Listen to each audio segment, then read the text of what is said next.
Hello students, আমার চ্যানেলে তোমাদেরকে স্বাগত। শুরু করছি ক্লাস 11 ফার্স্ট সেমিস্টারের একটি রাষ্ট্রবিজ্ঞানের ক্লাস। তোমাদের সামনে রয়েছে দেখো রায় ও মার্টিন প্রশ্নবিচিত্রার ক্লাস 11 ফার্স্ট সেমিস্টার।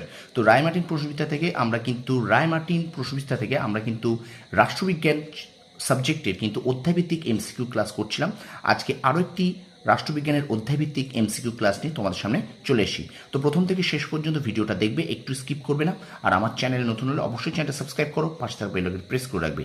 আর অবশ্যই কিন্তু ভিডিওটা একটু লাইক করবে আর অবশ্যই বেশি বেশি করে শেয়ার করবে। চলো শুরু করে দিই ক্লাস 11 ফার্স্ট সেমিস্টার রায় মার্টিন প্রশ্নবিচিত্রা থেকে রাষ্ট্রবিজ্ঞানের অধ্যায়ভিত্তিক এমসিকিউ ক্লাস। আজকে কিন্তু আমরা করব অধ্যায়ভিত্তিক এমসিকিউ ক্লাসের 3 নম্বর পর্ব। ঠিক আছে, 3 নম্বর পর্ব করবো আজকে আমরা। দেখতে পাচ্ছ এখানে থার্ড চ্যাপ্টার। আমরা কিন্তু প্রথম পর্ব করছিলাম রাষ্ট্রবিজ্ঞানের। তো রাষ্ট্রবিজ্ঞানের প্রথম অধ্যায় হলো রাষ্ট্রবিজ্ঞান প্রকৃতি ও পরিধি, এই অধ্যায়টা আমরা করছিলাম। তো আজকেও আমরা কিন্তু এই অধ্যায় থেকে 3 নম্বর পর্বটা করবো এবং 56 থেকে শুরু হবে। ঠিক আছে, চলো শুরু করি ক্লাসটি। দেখো বলছে, যেখানেই রাজনীতি সেখানেই বিরোধ, বলেছেন ওয়াসপি। প্রাচীন গ্রিসের দুজন রাষ্ট্রবিজ্ঞানী হলেন অ্যারিস্টটল ও প্লেটো।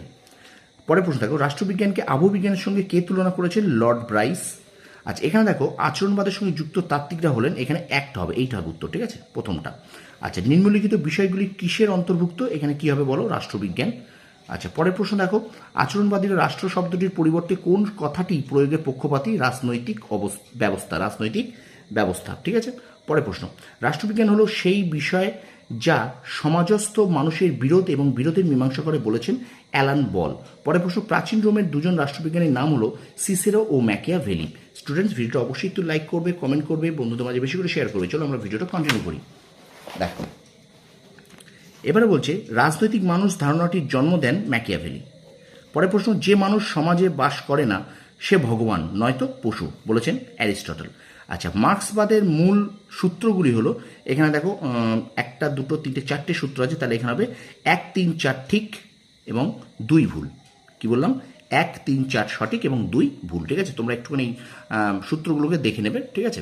আচ্ছা, পরের প্রশ্ন দেখো, রাজনীতি শব্দটির পরিবর্তে রাষ্ট্রবিজ্ঞান শব্দটি ব্যবহার করেছেন গার্নার। আচ্ছা, পরের প্রশ্ন, রাজনীতির প্রথম বিজ্ঞানসম্মত ব্যাখ্যাকর্তা হলেন হবস। আচ্ছা, রাষ্ট্রবিজ্ঞান একটি দীর্ঘ বিবর্তনমূলক প্রক্রিয়ায় মধ্য দিয়ে একটি সামাজিক বিজ্ঞান হিসেবে আবির্ভূত হয়েছিল, উত্তর হবে এটা সত্য। পরের প্রশ্ন, রাষ্ট্রবিজ্ঞানকে বিজ্ঞান হিসেবে দেখেছেন পোলক। আচ্ছা, মডার্ন পলিটিক্যাল অ্যানালাইসিস গ্রন্থটি রচয়িতা রবার্ট ডাল। পরের প্রশ্ন, রাষ্ট্রবিজ্ঞানের রাষ্ট্রকেন্দ্রিক সংজ্ঞা দিয়েছেন গার্নার।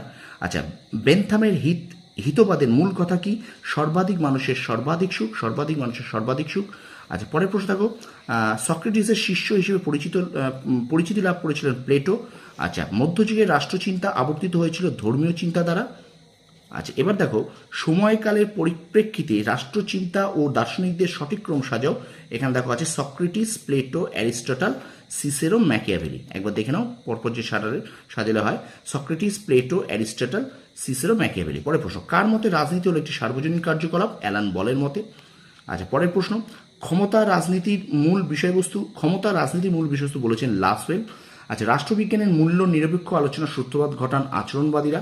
আচ্ছা, আচরণবাদীদের মতে রাষ্ট্রবিজ্ঞান হলো রাষ্ট্র ছাড়াও বেসরকারি প্রতিষ্ঠান, রাজনৈতিক দল, কোনো ব্যক্তি বা গোষ্ঠী, রাজনৈতিক আচার আচরণ, চাপ সৃষ্টিকারী গোষ্ঠী প্রভৃতি নিয়ে আলোচনা করে। প্রচণ্ড বড় এটা একটু ভালো করে একটু দেখে নেবে। ঠিক আছে, আচরণবাদীর মধ্যে রাষ্ট্রবিজ্ঞান কি? ঠিক আছে, অপশন এ।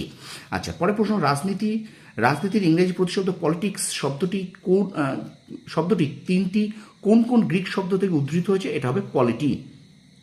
এখানে এই যে পলিটি আর পলিসিয়া। ঠিক আছে, এখানে এটা দেখে নাও, প্রথমে পলিস, তারপর পলিটি, তারপর পলিসিয়া। ঠিক আছে, অপশন বি।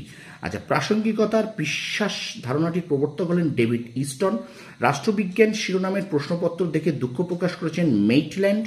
কার মতে কি আছে রাষ্ট্রবিজ্ঞান কেবল তা নিয়ে আলোচনা করে না, কি হওয়া উচিত তাও স্থির করে দেয়, কথাটি কে বলেছেন? রবসন।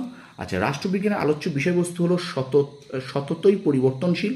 2টি বিবৃতি আছে, এখানে দেখে নাও। এখানে বিবৃতি 1 সত্য কিন্তু বিবৃতি 2 সত্য কিন্তু বিবৃতি 1 মিথ্যা। দেখে নেবে। ঠিক আছে, বিবৃতি 2 সত্য কিন্তু বিবৃতি 1 মিথ্যা। ঠিক আছে। আচ্ছা, চলো এবার চলে যাই পরের প্রশ্নে। দেখো, রাষ্ট্রবিজ্ঞানকে বিজ্ঞান না বলার সপক্ষে একটি যুক্তি হলো যে সুনির্দিষ্ট সুনির্দিষ্ট গবেষণা পদ্ধতির অভাব। তাহলে রাষ্ট্রবিজ্ঞানকে বিজ্ঞান না বলার সবকে যুক্তি সুনির্দিষ্ট গবেষণা পদ্ধতির অভাব। রাষ্ট্রবিজ্ঞান হলো রাষ্ট্রের অতীত, বর্তমান ও ভবিষ্যৎ সম্পর্কে পাঠ। উক্তিটি কার? গেটেলের। উক্তিটি গেটেলের। দুটো এখানে বিবৃতি কারণ আছে দেখে নাও। এখানে এ সত্য কিন্তু আর মিথ্যা। অপশন সি হবে, এ সত্য কিন্তু আর মিথ্যা। এবং আজকের ক্লাসের শেষ প্রশ্ন, ম্যাক্সি কাকে প্রথম রাজনীতি বিজ্ঞান হিসেবে অভিহিত করেছেন? অ্যারিস্টটলকে। তো এই ছিল ক্লাস 11 থার্ড সেমিস্টার রায়মার্টিন প্রশ্নবিদ্যা